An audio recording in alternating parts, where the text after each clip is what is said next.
My name is Leland Fecher. I am a senior lecturer in the communication department, and I teach Com 1500, which is the big lecture classes for public speaking. And I'm also the director of basic courses, which is that means I basically run all of those public speaking courses or help to lead those. We have a very excellent team that teaches those, and they just come to me when they have questions.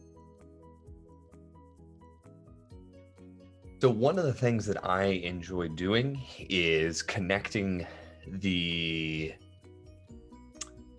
like connecting the mundane to the absurd.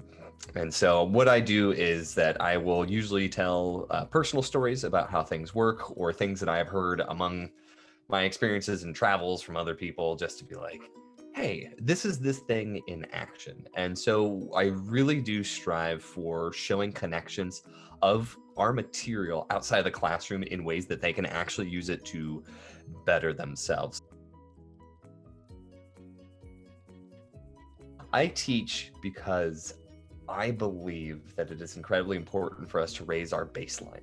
And what I mean by that, and this is why I really enjoy teaching the fundamental course, like the basic course, is that we can approach education from kind of like we're trying to lift things up. I'm not saying there's anything wrong with like making the smartest smarter, but I also want to make sure that the folks that are struggling and stuff are kind of being lifted up. I want to raise that floor up. And so that kind of goes back to the showing how the teaching is related to things outside of our college world, is showing people like, yeah, this thing that you don't think you're any good at, that oh, I'll never use this in my life.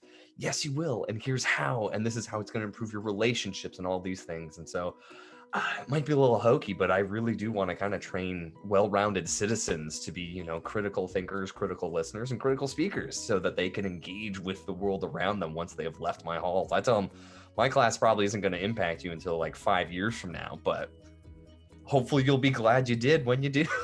So yeah, I'm hoping that they will become well-rounded and educated adults that are positive contributors to our society. So I want them to have a solid speaking ability, the ability to not be afraid to say what they want to say, and then that confidence in themselves that they matter, that they are people whose opinions and things are worth saying out loud. Not just that they can speak out loud, but that what they say and do actually matters, and that they have the capability to make those kinds of changes. That really, again, that connecting of, we can even call it the superb and the mundane, you're not going to just have a person who is special born. No, every single one of us is unique and special in our own way. And I absolutely believe that, and maybe harp on that too much in my classes. But it's like, there's no reason that, the person in the back row isn't going to change the world somehow that we will never expect. And part of that, I think, is realizing how powerful they are as individuals. And so that intangible confidence, 2 ways. It has to be their choice. So what I do is I provide the support, I provide the materials and the exercises for them to try out. I also act as a person who then, judges them and assesses them and lets them know what they can do better. But I mean, really, at the end of the day, learning is 100% the student's responsibility, or at least their own internal learning, like how they're going to process that and stuff. So, I mean, yeah, come to class, participate, read the book, do the assignments. If you have questions, ask them. And yeah, then you're going to be fine. So that's the thing. I don't have a one-size-fits-all solution for that, because every single problem is going to be a little bit different from the rest. So if a person is struggling, sometimes it's a matter of just asking the question, be like, hey, is everything okay? And then from there, kind of figure out what their issue is. Because I've had people before that I didn't know were struggling after knowing them for 4 months or whatever, and then found out at the end. Probably the wildest one of this is, wow, I can't believe I've succeeded in this class because English is my second language. I was like, why didn't you tell me that the first week? Why are you telling me that after you turned in your final? So, and then some people are like, oh, I'm struggling with this. It's like, why? It's like, oh, because I didn't read the book. And so it really does depend on the circumstance, the kind of help they like. I'm definitely a person that believes in equity as much as possible. So this ability, or not ability, this concept that you want to make sure that everybody at least has the same opportunities as other people, because every student's background is going to be a little bit different. So sometimes it's just a, hey, I'm okay, because you're going to get the students that are too proud. They'll be like, nah, I'm good. Thanks for checking. And other folks will completely take that and say, oh my goodness, thank you. And then, I don't know, from there, we just work like we're people trying to solve a problem. The extra setup going on here. Like, got my microphone, all that, got the big cans on and everything. All right, great. So I used to be a little bit involved in the concept of basically recording media and stuff. I hate to say it, I was involved as a Twitch streamer for a little bit. So I did that and I had this setup. So I'm actually very used to like doing an activity and paying attention to a chat log on the side to like engage people with stuff. Like that's just part of it. And so one of the things I've noticed, since I teach big classes, like 150 students, something like that, I have gotten so much more participation out of those lectures just looking at the chat log, right? So people are just like saying what they want to. And for me, it's just you just look over like, oh, hey, that's a great idea. Let's tie it into this example. And so the interactivity, I think, has been a lot stronger, especially for a class where people might even be afraid to raise their hand, right? Because then they have 149 other people, and that kind of slight wall of anonymity has been something I've enjoyed. And now my lectures have like inside jokes with each other where they'll like, oh, there, he said the thing again or whatever. But like, it's all been a very positive and engaging experience. And I was not expecting that, and I like it. It's the same thing, the barrier here. Like, I can't be like, hi, how are you? And I do think that there is a level of personability that comes from being able to speak to someone face to face. I will say that based on what we have here, with we got our cameras, we've got our all that we can at least get a little bit more of that nonverbal communication. Like you can see what my eyes and my eyebrows are doing and stuff. So we have that going on, but it's still not a classroom. It's still not that. And I think in addition to that, it's the fact that students aren't able to create those classroom relationships with each other. Like that 10 minutes before class starts where everybody's talking about what they did for the weekend. That's just not there. And especially in a public speaking class, since you are with your audience members every day, becoming more comfortable with them makes you more comfortable speaking in front of them, because you know what they did last weekend. And like maybe you were a part of the same club, and there's just not a space for that kind of free-form banter in a online setting. Yes, yes, I did a little bit. I am trying to work on large scale construction. I'm very much I like to do small scale kind of bits and pieces and stuff like that.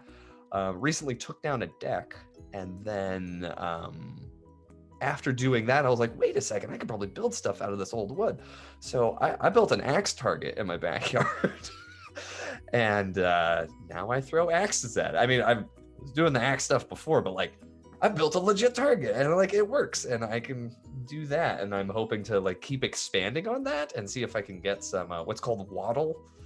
So it's the World Axe Throwing League. Try and get like some official targets up and like different things, and I don't know, just trying to be more outdoorsy and things. The ability to just pop into people's offices. I like the ability to just have access to both students and teachers, because I'm very much a person that like I'll work for 40 minutes and I'll take a 10-minute walk and work for 40 minutes. Just that ability to ask questions immediately, get answers, like just, I think we sometimes forget about the fact that like a university is just like this concentration of brain power, and the ability to tap into those experts pretty much on demand, or even to your students who are like telling you about their amazing projects and stuff like that. Like that's inspirational. And so having access to those little bits of just learning, inspiration, cool people just telling you cool things, I miss that. And I'm going to look forward to just being able to pop into on people's conversations and be like, yeah, a lot of smart people here. as a senior lecturer, I don't actually have a research requirement. However, when I get the opportunity to do some research, in fact, I'm in a project right now with a couple other people, I am a ludologist. A ludologist is a person who studies games. And so we've actually been collecting data on, we had a little lab setup area where we had people play one of 3 different video games.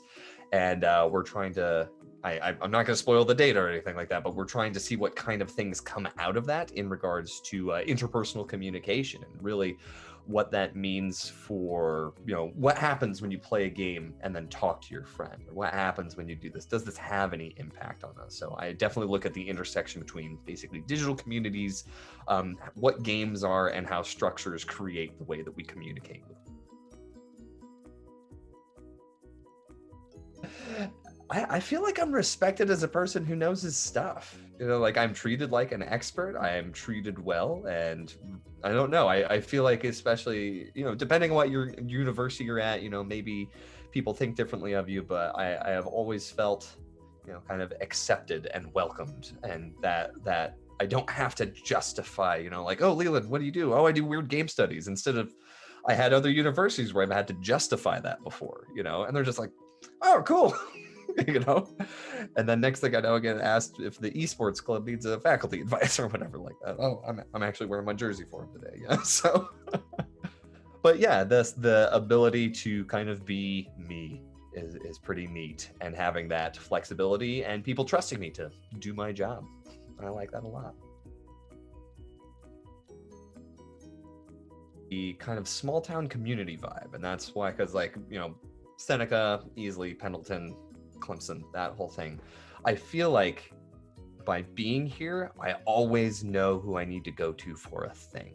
And that makes me happy. Like, me and my Terminex guy are on like a first name basis, and like just the sense of community where it's like every person you meet, even if it's just like at a grocery store or something like that, like, no, that's a real person. They probably live down the street from you and it's fine. So just this kind of small town vibe where it is possible to get to know the people around you and then find out that they're also this other thing. I mean, I've run into the mayor of Pendleton before, just like going about his day and just like talk to him and stuff. So I mean, like being able to do that kind of stuff. And same thing with Clemson, they bring that kind of small town vibe where it's like, yeah, everybody is a person who also probably does something secretly amazing. I had a student come up to me after they took my class, and they were working with me because they were trying to work towards an internship or something, like, and they're like, hey, you're a public speaking person, right? I'm like, yes, let's do this. Let's, I like to tell everybody I never stop being your teacher. You just stop getting credit from me, but I will still help you with stuff, obviously, because of that small town vibe, right? Like now a public speaking guy. I remember that when this student came back and was talking about internship stuff, and we were, sitting down having some meetings, they looked at me and said, I just want to let you know that whenever I was struggling with stuff, like whenever I had a question about life or how the world is supposed to work and stuff like that, my mom's voice was always in the back of my head. But after taking your class, whenever I'm faced with a really tough decision, I hear your voice instead.